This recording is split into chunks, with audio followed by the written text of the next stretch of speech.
Welcome, graced viewer. Thank you so much for joining us on the Voice It Show. My name is Connie Kireka and I'm your host. And I'm your host, Keith Kinoti. If you remember from our last show, we did say that we could not be able to exhaust all the ease and all the impact that has been as a result of COVID-19. And today we want to take it in a different angle. We want to bring this home. How has COVID-19 affected the relationship between parents and children, especially now? How are the dynamics? Kids have been home for a long period since March, and therefore things have changed. And we want to delve into that a little bit more. And that's why today we have two special guests. One of them is a doctor and a professional who will be able to share with us her insights. And we also have a law student who is here who will also shed his light from a family perspective. To start off, let's meet our two guests today. On my far left, I have Dr. Catherine Kaimenyi. And on my immediate right, I have David Maro.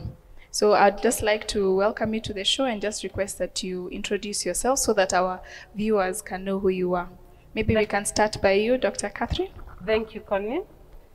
Yes, my name is Catherine Kaimenyi. Christ is Lord of my life. I am married.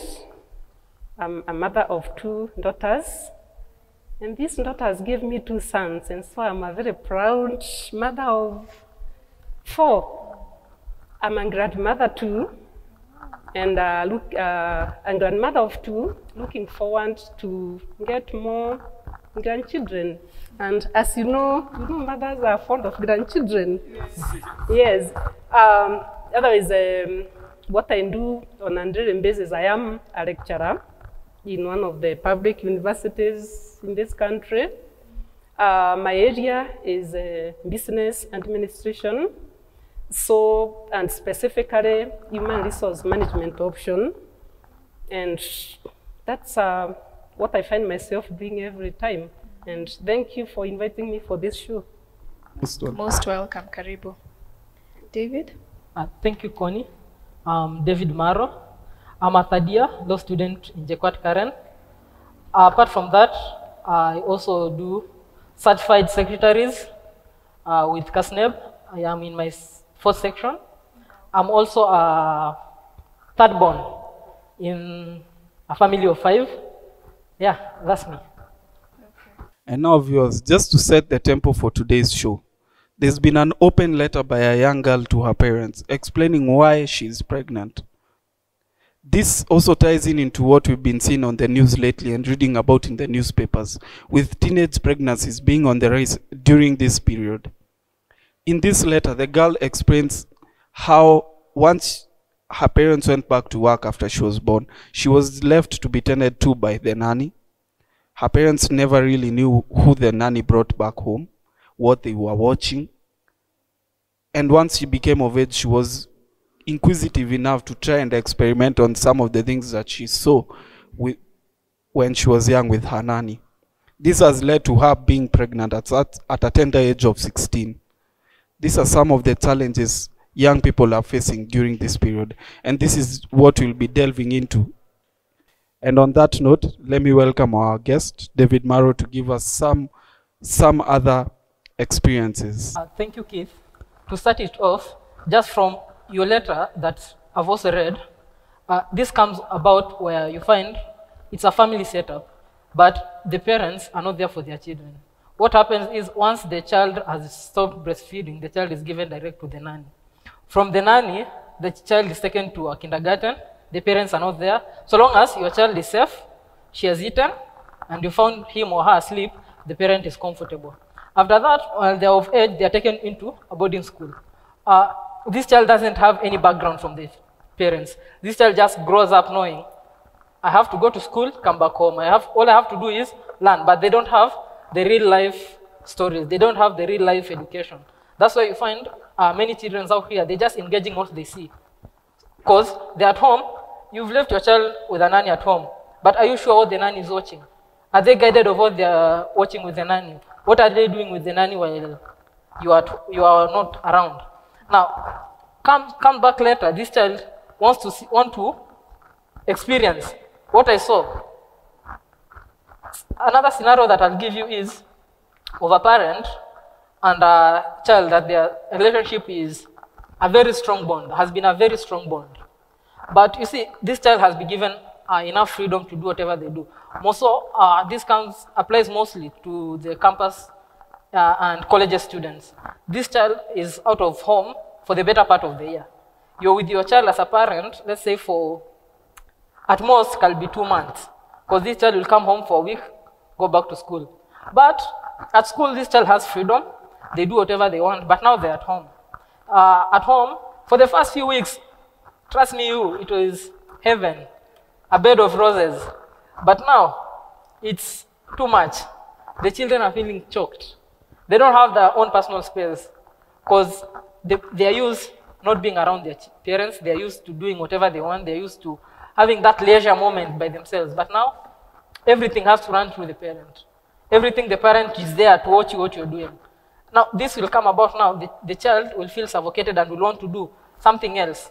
And by that, we'll end up having a scenario where now they're fighting because the parents want to tell you, kid, do this. And the son wants, no, I can't, I have to do something else. Another scenario that I want to give you, think of this scenario where the family is well off. They have everything they need. And now after the corona things, either the parent lost the job or the salary was cut halfway. This child used to be given, let's say, 1,000 a day. For just leisure, go spend it, you have it. If this child tells the parent, Mom, today I want to change my phone, the child is given a different phone. Today this child wants a new clothes, he's given a new clothes, and you have everything. But now comes a point where now the parent cannot afford this. Comes a point where it's a scenario that they have never been before in life. What happened? This child will want whatever they used to be given. Whatever I used to have, I must have it. But now as a parent, you can't afford. As a father or as a mother, you can't give that thing to that child. What will happen is the parent going into depression. How will I give this to my children? How will I give this to my children? And that will lead into parents having conflicts. That's why now you'll find children, a father and a mother fighting. And why are they fighting? In the presence of their children. What is that going to happen? Now this child will also going to have another different impact in their mind. See, they are going to have a scenario where I'm being brought up in it's not a conducive environment because I'm just seeing violence around me. You see, those are some of the scenarios that are happening out there. Thank you for that, Maru. And now over to you, Dr. Kimenyi. What would you say are some of the reasons for why we are seeing such cases at the moment? Yes, thank you, Keith. Now, what Maru was explaining here is a very familiar situation. It's something very familiar that we see at the university. Or we are told or get information from students at the university. Because let me tell you that at the university, students trust lecturers so much. They confide to us, I think, even more than they do to their parents. They'll come and tell us stories like what we are discussing, that I don't get to see my parents, so give me your time, let me talk to you, I need a mother role. And so it's something very familiar. And I think I would want to trace that to the parenting bit. Where did the parents go wrong? Where did we go wrong as parents? So that a girl can write such a letter to parents that have not had time with you, and this is why these things are happening. Now, there are different kinds of parents, and these different kinds of parents have different parenting styles. And maybe I would start by highlighting a few of these key styles that we see, and we see whether there is one of them that relates to what this letter it's talking about. Now, there is this style that we call the uninvolved style of parenting. An involved parent is that one who does not pay attention at all to the children. A parent who is just feeding or who feels that children are too much, it's like they are unbothered. If you look at this time, the COVID time, a parent who is supposed to be at home by 7 during the curfew, that's the, the time that you're supposed to be home. A parent comes, is driving, parks downstairs, for example, is going to his house at home, and instead of getting from the car and going directly to the house, he just decides to sit in the car. Reason, I don't want to go and get bothered, so I would rather sit here and waste a few minutes so that when I go there, it's almost time to sleep and all that. And this parent who is uninvolved will go up, will go to the house, and he doesn't even ask how has your day been. It's like, I want to eat, sleep. It's like this parent will even start saying, faking the headache, I'm not feeling well. That's a parent. And so I would associate the background of the parent to a child that, whose case we've had, to that kind of parenting. Of course, we have others. There are parents who are authoritarian parents. And an authoritarian parent is that parent who is a Mr. Know-it-all, a Mrs. Know-it-all. Children have no say. Children are there to be seen, not to be heard. And therefore, you are a parent, you are a dictator. You are only a dictator, and it's like children will just withdraw. And so even when they have an issue to discuss with you, the parent will not. You would rather go to the teacher or to someone else to discuss or to get counsel. We have other styles like the helicopter, you see, hovering. Helicopter parenting. This is a parent who is too protective. It's like, you'd call it over-parenting. That, yeah, over-protecting. So this parent has never empowered these children because it's like you've always seen them to be babies. They can't do anything, on their own. So let me do it for them. So even when they have a problem, well, how do we handle it? We do not have the skill because we were never empowered. And so, but there's now the authoritative parenting, a style that parents should try and use in their parenting. Because the authoritative parent is that one who will sit down with you as a child, regardless of the age, and want to understand what is it that you're going through. They want to understand you, they want to talk with you, they are giving you an opportunity even to ask questions. It is the participative kind of parenting. And therefore, I'm imagining that these cases that are happening, and we are hearing them every day. Look at the media, the newspaper every day. There is a case of a child who has issues with the parents or issues at home. And I think if we adjust as parents, if parents are able to adjust their parenting styles and have a more interactive kind of parenting, then we are likely to grow up children who will be able to talk to us, to reason with us, and that is likely to change the scenario that we are seeing.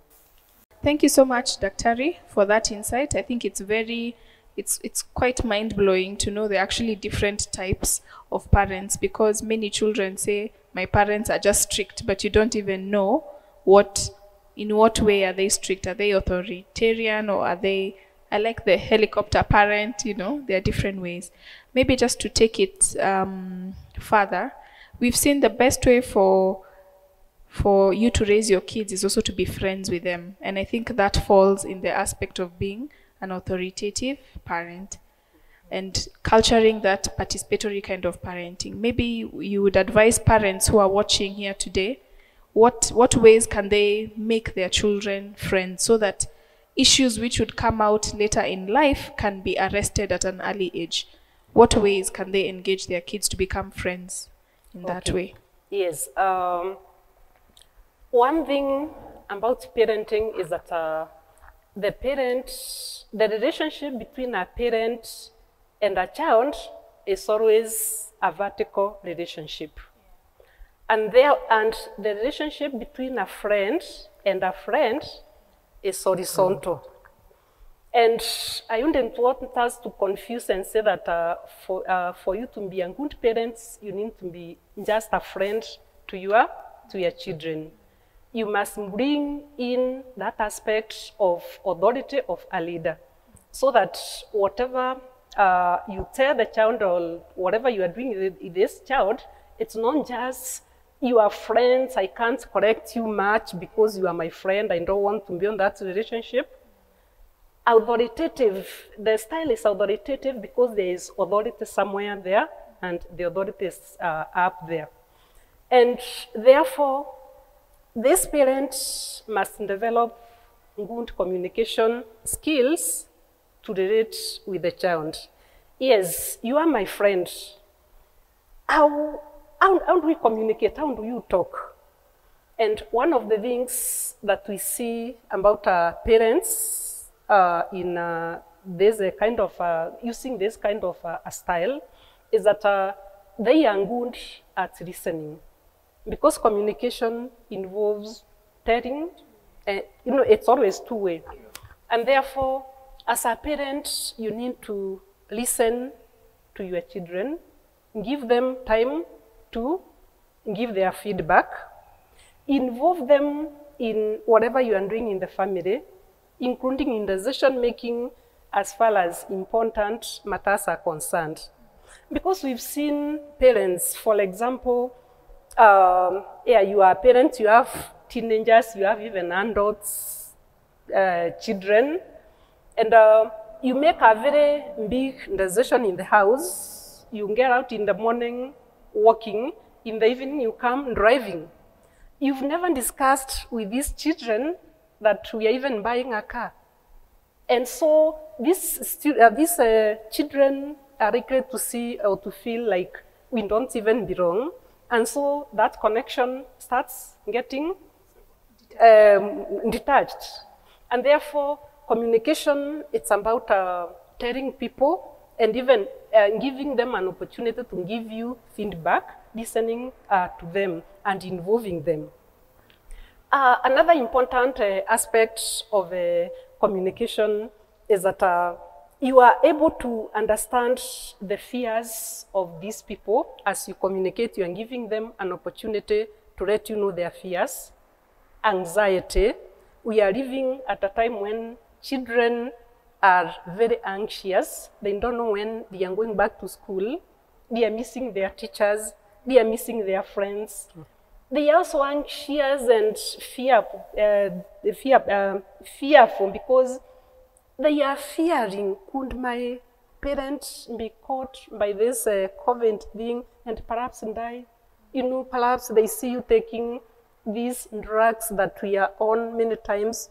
You may be hypertensive, you are taking, and they are hearing that you are at a higher risk of getting it. So there is that fear. And when you keep on talking and communicating and giving them a chance to ask questions and answering these questions, then they are likely to be very free with you. You even reduce that tension, you reduce those feelings, and you are able to get along very well with them. So I think in an authoritarian parent is that kind of a parent who is always focused on positive discipline, not punishment. Because at times, as parents, we find ourselves concentrating on what has not been done, so that you are punishing people. Now that I left you at home, I said I don't want anyone to get out of this home. I came in the evening, you are wherever. So I'll not even give you money to buy data or to buy something that you like. That's a punishment. And positive discipline, I think, works better because it means trying to catch the child doing the right thing. Unlike this other one of punishments where you want to check what has this child not done, has he done wrong, so that you punish. So aim as a parent, you need to aim at disciplining your children in a way that you feel really this parent cares, in a way that they will feel, maybe I would give you an example of these positives, negatives, punish, whatever, and disciplines that I'm talking about. Yeah, sure. Some years back, when I was a very young lecturer, I was giving, I think, my first exam. I was invigilating an exam, my first exam. And for me, I knew that if I go and stand somewhere outside and peep through the window, I will be able to locate that one who is doing what they know best. And so I went to the window, and I was peeping. And I was there, then director came, then director examinations was going around, the issuing go around to check how the exams are being done. And he found me there. And he asked me, Mwalim, are you trying to catch the thief or to prevent stealing? You know, I thought about it. What does that mean? Catching the thief, preventing stealing. And he told me the purpose of invigilation is not to catch the thief. The purpose of invigilation is to prevent them from doing it. And so that really entered into my mind from then, and it also spoke to me as far as parenting and relationships is concerned. Because I realized there are times that we even look at our children and you want to catch them doing that wrong thing so that you can tell him, you see, I told you. I drive, because I know I told you don't get out. I drive, and when I get there, I say, let me go back and see whether they have gone out. So it's about looking at our children and wanting to know what is it that we can do to these children so that we can reinforce the positive behavior. And one of the things that I will tell you is that every parent, regardless of the style you are using, you want the best for your child. You are doing it from a very clean heart, but it's only that at times we don't know, how to do it. So I think we are addressing the thing of how, and that's why we are saying communication, very important, know what to communicate, know how to give a punishment in case it has to be given. It's also important to trust this, as you communicate, trust your child. But even as you trust them, do not be too naive. Yeah, because if you only trust and you don't have even a question, it may not be the right thing, because if, for example, a child has told you, I want to go and see so-and-so, go to an extra mile to know who is it that my child is going to see. Don't just say, they send it, I trust them, let me go. Just be concerned, be involved, so that you are able to know where is it that they are going and whom were they with. And I think that doing that will prevent some of these things. Okay. I think that's very insightful. Thank you so much for that. Now, Daktari, based on the various parenting styles that you've said, what will you say of a parent that is neither an helicopter parent nor an authoritative parent? Because you'll find this kind of a parent is where, as a child, I'll feel like I have something to tell my father or my mother, but we are friends, we do things normal, but it now hits me. Is it really a worthy question asking her? Being an helicopter parent, now she might first give me she might first rebuke me before she gives me now what I really anticipated from her as a friend, as a family close friend of mine. Because that's what really happens with most of us. You'll find like, I really need something to ask my parent, but am I really sure of the answer that she's going to give me? Will it be the answer that I anticipated, or is she first going to rebuke me, be the protective parent, then come up with the right perspective of an answer that I anticipated. Well, Maru, these styles that we are talking about are really not cast on stone. And again, even though we are saying you are the authoritative, you are the helicopter, we are saying to a large extent you are that. Yeah? Of course, many parents, depending on the situation, you are likely to do the other one. But I hear what you are saying, because like traditionally, like when we were growing up, those are the kind of parents that we used to have. And I knew that if I'm going to ask a question or to get something from my mother, she's likely to rebuke me first. But because I knew what I wanted, I had to go and I had to ask. And of course, parents, the relationship between a parent and a child is that relationship. Now, what is it? As a child, you know your parent. And even when you're asking, as you are saying, you know what is likely to be the answer. And many times when you know what is likely to be the answer, when you know that I'm likely to rebuke you, you go prepared and in fact you don't even get annoyed. But you see, what happens is if I'm sure you're going to rebuke me and I don't really like how you'll rebuke me, you keep quiet and you just forget about it. For most of us, what will happen is, no, they'll not keep quiet, but I'll go to a friend. And we see what a friend will tell me is not as much as a parent will tell me. Because I'll say, see, my friend will tell me something different, something that, you see, most of what happens most is, there's what I want to hear, rather than what really I really need to hear. Well, these are dynamics of parents, parenting that I'm seeing, Maro.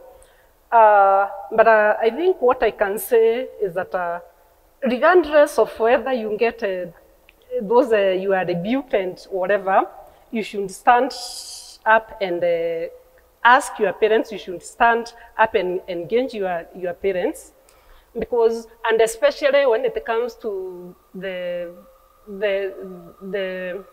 now, these children who are over 18, because you are grown up, you know that in communication, the answer is not always yes. There's that friction. The parent may not give you that which you may be looking for. Remember, even when you're asking a question, you don't have an answer. Of course, at the back of your mind, you know what is likely to be, but you don't have an answer. Yes. So you need to be open and take what you are given by your parents. And that reminds me something else about parenting and children. There's a verse in Proverbs that tells us as parents that whenever you are parenting, train your children in the way that you should go, and when he's old, you not depart from it. And they are young and walk that way also. Because as a parent, when you've trained there's a child, you need to be an example. And therefore, to connect with what you are saying is that I'm imagining this is a parent that has interacted with you using the leadership, the parenting skill that you knew best. And here you are, you want to engage, you want to ask questions, just go ahead. Ask them and be prepared. Whatever you are given, you are prepared. And just as I'm sure you'll be able to know how to deal with it there. Okay, I think that has been a good discussion representing children and also you representing parents. Now, we just like to take this further. We have a number of questions which are coming from our viewers who are watching, and I think it's good for me to share them with you, and you can give us your response. So one of the questions I have from one of our viewers today says, "Thank you for the parenting insight. I'm grateful for this show. Karibu sana. My son is 21 and has become very unruly. He does not listen to me as his mother. His interest is music and not finishing his degree at the university. Should I, as his parent, let go and allow him to pursue his way? I'm a bit confused. Please guide." What can you tell this mother who is watching this? She seems to be quite stressed about this son. Yes, thank you. And I'm sure many parents can identify with that message, with that mother, because these are things that affects many of us. Even before responding to that, I would want to say that the starting point of a relationship between this 21-year-old boy and the mother may have even been influenced by the relationship between the parents. I want to assume maybe there is the mother and father figure in this family. Because many a times children look at these parents as role models. And their relationship is affected. Because if these parents have that hand relationship, perhaps you are not even talking to you, the way that you communicate to each other, it's not a good example. You are always quarreling and all that. This child may have picked it from there. And so this 21-year-old who is who now wants to start music, wants to drop from university. Yes, who wants to drop from the university from music. Let me understand. Is it that this child is always on the gadgets Let me, if with I the can music, or he's learning, or he wants to go and do a career in music? let me read it again, just for all of us to get it. Thank you for the parenting insight. I'm grateful for the show. My son is 21 and has now become very unruly. He no longer listens to me as his mother. He now has an interest in music and is no longer interested in finishing his degree at the university. Should I let go and allow him to pursue his way? Yes, that's a good question. I've understood. So the child was in the university, but he wants to have a career in music. Well, I'm calling it a career because it's a career. Most of the parents will not look at music as a career. As something. Because you tell a parent, I want music, and it's like, you want to go and jump there and sing. Yeah. Anyone can sing. I can also sing, so why shouldn't I take you to the university to sing?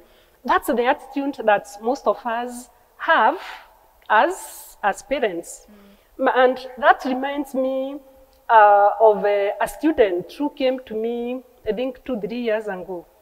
And not really, the one who approached the student, because I went to class and I realized there is this student who is not even interested in not taking what I'm teaching them. And at the end of the lesson, I'm telling the student, can we have a chat? And we talked.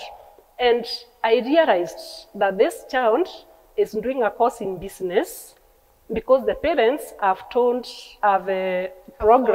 that you must do this course in business. And she wanted to do teaching. And so the child is there and agonizing, and it's just too much.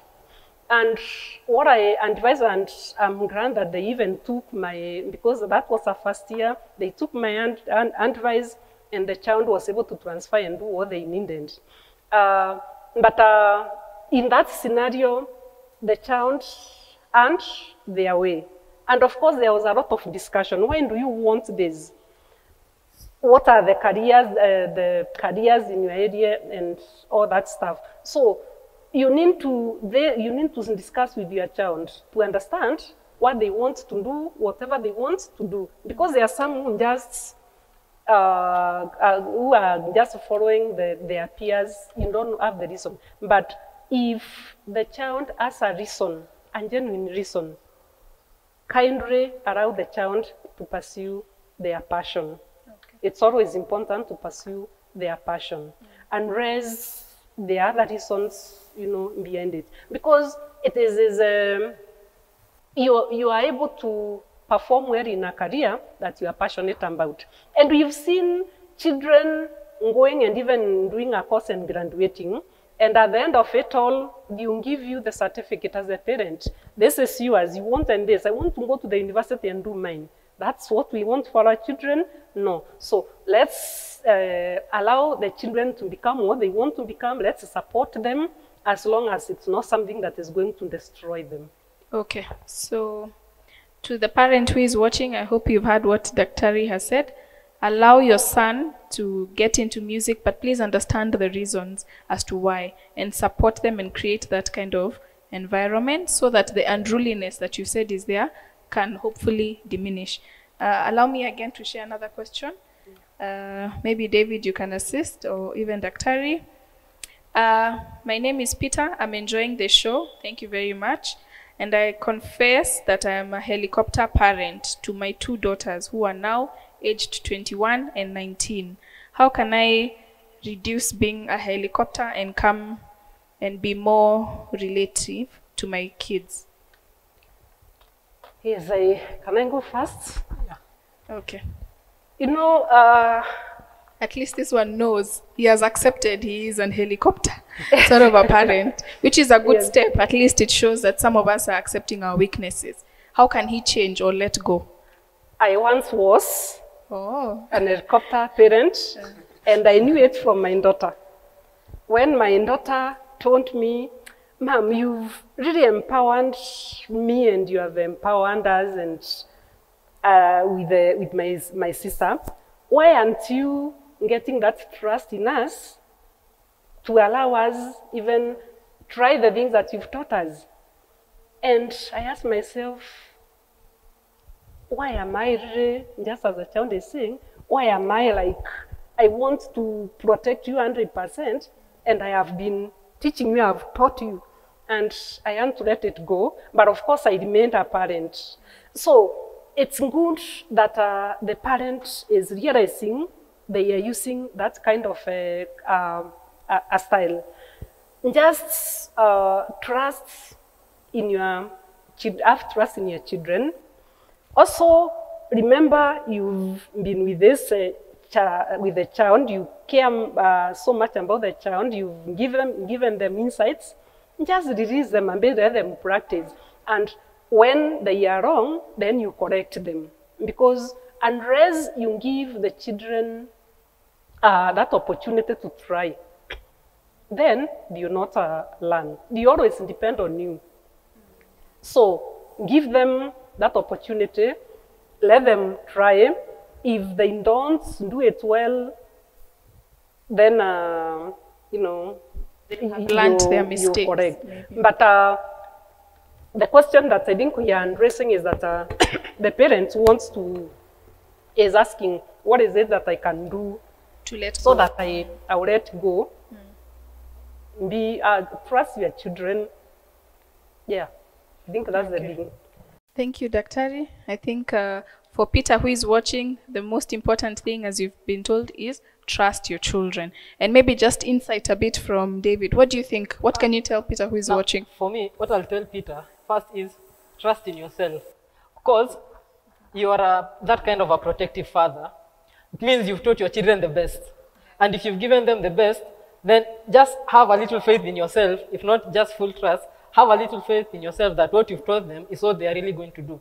If you really have that little faith in them, then definitely they'll just come up amazingly, rather than you suppressing them. Just have a little faith in yourself and trust in your kids. That's it. I like that. Trust yourself, trust your kids, and your kids might even surprise you. Thank you for that. I also have 2 questions from our viewers. The first one comes from Frank. He says, hello, Voice It Show. My name is Frank. I really enjoy your show. Thank you so much. My question is, we've seen a wave of depression among the youth. Could we draw a correlation between this and certain parenting styles? Maro probably could take it off first before. Okay. For me, I think there's definitely a relationship between the two. Why? Because one is the relationship that the environment that your kids grow up into. It's what really matters when they are fully mature.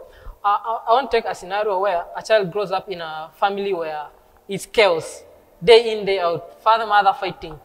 you know, this kind of a child will never have that moment where he'll say, I have a problem and I really need to talk to someone for me to at least feel that relief. You see, there's that relief you get when you speak yourself out to someone. But now this kid has grown up knowing, let's say when the mother talks about something, it's a fight. When the dad talks about something, it's a fight. Trust me, this kid will never speak out. Because he knows, maybe what I'm going to speak next will be the cause of the next fight in this house. This kind of a child will live a kind of a life where it's me, I'm solo in the jungle. Wherever I face, I have to tackle it head on. No one else, it's only me. So this child, what is going to end up is, you see, he's bottling up a lot of emotions, a lot of feelings. And what's at the end of it is depression now is what now hits. Now this child now, that's when now you start finding kids having suicidal thoughts. That's why you find kids, there's nothing they can do. All they think about is, how can I get out of this world? How can I end it? How can I? Because they have really never had that chance of having a close person to speak to. But a kid, when growing up and you find yourself in a situation where your father or your mother is your best friend, you can speak to them about anything that you feel. That, I think, that is the most precious thing you can give to your kids. And I think that's what our parents and other parents, upcoming parents, should really try and do. Like, when your child has an issue, let them not think of me running to my friend, but let me first run to my father. Yeah. That way, that kid will, there's no way, even in this scenario where we are locked up, you can't meet your friends and anything. They know I have somebody to run to. I know I have a shoulder to lean onto. But if they don't have such thing, definitely depression is bound to hit. Thank you, David. Can I add something there? Yes. Yes, what he's saying is it's true. And you can imagine a parent who is involved with this child. It means that this child has no one to talk to, has no one to consult. You are uninvolved.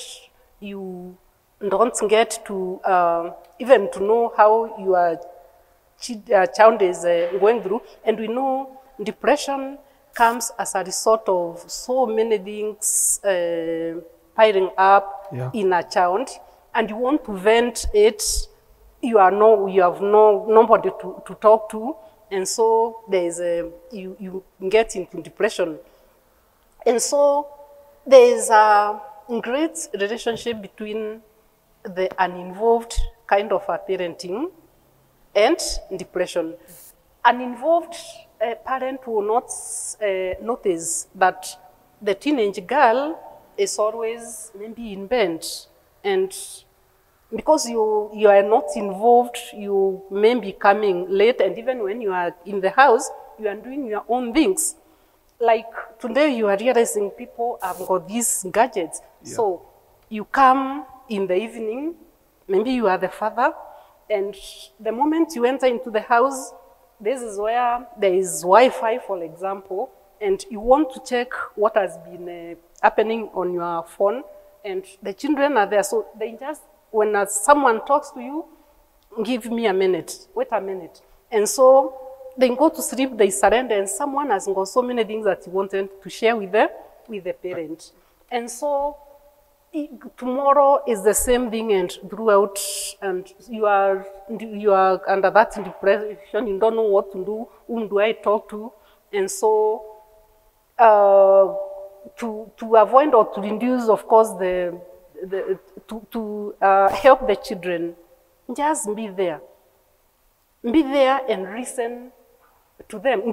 You may not have something that you are telling them, but let them tell you, and when they tell you, just give them an answer. Talk to them. Give them a listening ear, and just talk to them so that you can be able to, correct something before they get into depression. Thank you for those responses. And to all the parents out there, as you've heard, the environment that you bring your child up in determines who they will be in future. Be there just to listen, as Dr. has just said. Be there, even if not to say anything, if you don't have anything to tell them, just be there to listen to them and hear them out. Sometimes all people really need is a listening Yeah. To our second question, hello, Voice It Show. My name is Mary. I have 2 teens in the house and we usually get into disputes. I would like to know some tips on conflict resolution. Wow, that's a good one. Tips on conflict resolution. With our 2 teens. 1, the answer, in every conflict resolution, there is an answer. Any conflict can be resolved. That's the starting point. Another tip that I can give about conflict resolution is that both of the parties have something to offer as far as this issue is concerned, such that one does not think I'm the one who is right and the other one is wrong. So you have, each of you has something to offer. And because of that, each of you must listen to the other. You must listen to, if for example, it's the parent, listen to the parent, and the other one should listen to you. Another important thing as far as this issue is concerned is that you need to listen to each other with a view of getting a solution, not with a view of wanting to get flaws from the other one's communication so that you can pin them down. Yeah. That's very important.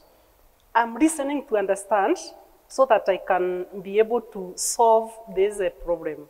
I'm not listening like an advocate will listen so that he can use whatever you send. Very important.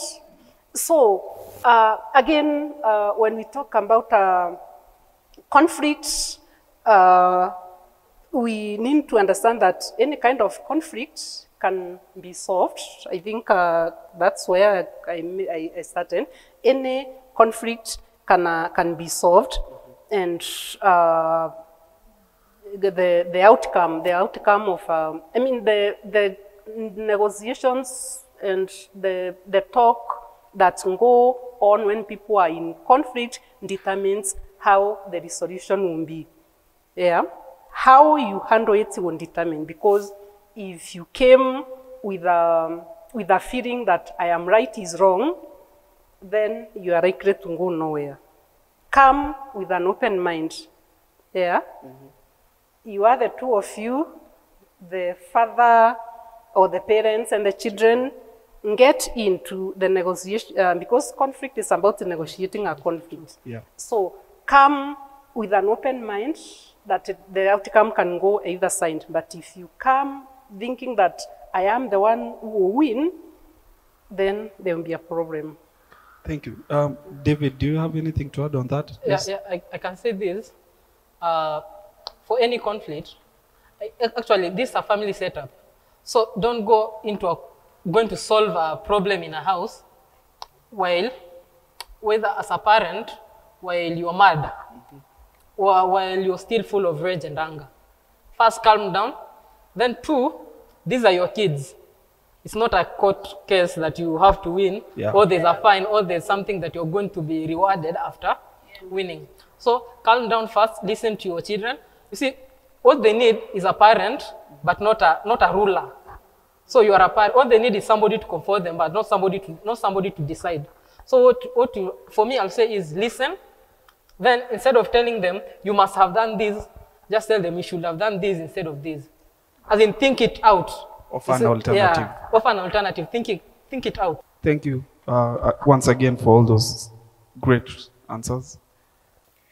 It's been an amazing show. We've learned so much that ties to parents and children and the importance of that role in our everyday life. And now, unfortunately, we've come towards the end of our show, but I don't want us to end the show until our special guests give us their parting shot. But just as a summary, these are some of the things we've learned today. We've learned of the different parenting styles that are there. And you as a viewer today, where do you lie? Where do you lie? If you've not had, please rewatch the show and let's internalize some of these things. We also have had the privilege of understanding the importance of communication skills, the importance of conflict resolution, and how this is affecting depression and many other things that we are seeing in the society today. So lastly, before we conclude, maybe David Maru, you could just tell us your parting shot, then we go to Daktari. Thank you. Allow me to do mine in Swahili. Okay. Waswahili husema, this goes to the parents. Waswahili husema, samaki mkunje angali mbichi. Kindly parents, deal with your children while still young. And to the children, they say, asiyefunzwa na mamae, hufunzwa na ulimwengu. Chunga, ulimwengu usije kuwa mwalimu wako. Thank you. I think also David has reminded us the methalis we used to learn when we were back in primary school, but they're very, very important. Let's all take them. And Daktari, also, what are your thoughts? Yes. Perhaps I will address the young people out there. These children have talked a lot on the side of the parents. Now, for the children, I would want to tell you that we are looking up to you as the young generation, as people who will become parents in future. And so you've learned from us, continue learning from us. As parents, we want to be the best role models. Please pick the best from us. Obey whenever you are given instructions from parents, obey. Consult them.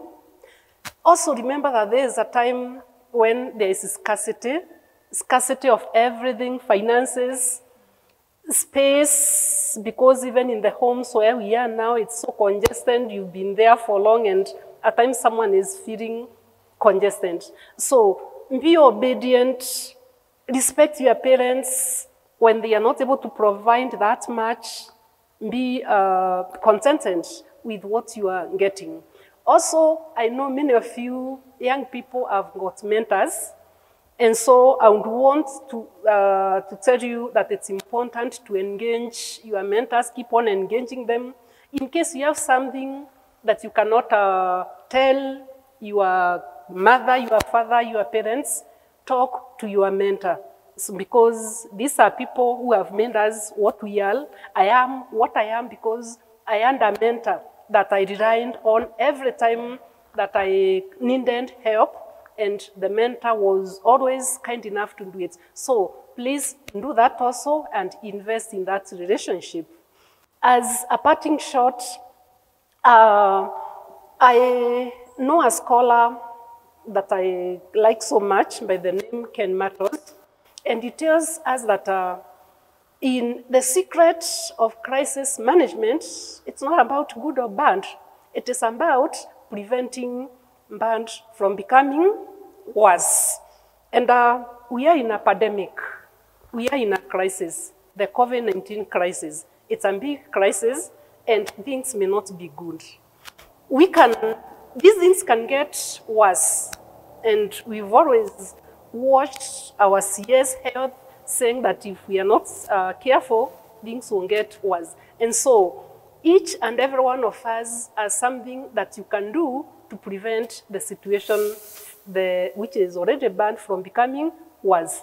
Let us do it. Let us obey the guidelines that we are being given by the Ministry of Health. And we pray and hope that soon or later we will go back to our normal, to whatever we have been used to. Once again, viewers, I'd like to say thank you so much to our two guests. Thank you for sparing your time and being here with us and shedding so much light onto this topic. As my parting shot, I'd like to leave you with this quote. Our life is determined by the quality of choices we make based on three aspects: the knowledge we have, the wisdom of our hearts, and our spiritual influence. I've been your host, Keith Kinoti. And I've been your host, Connie Kireka. We're so happy that you could be with us until this time. We look forward to seeing you on our very next show. Remember to like, share, subscribe, and give us your feedback on what we can do. See you next time, and remember to always stay safe. See you soon.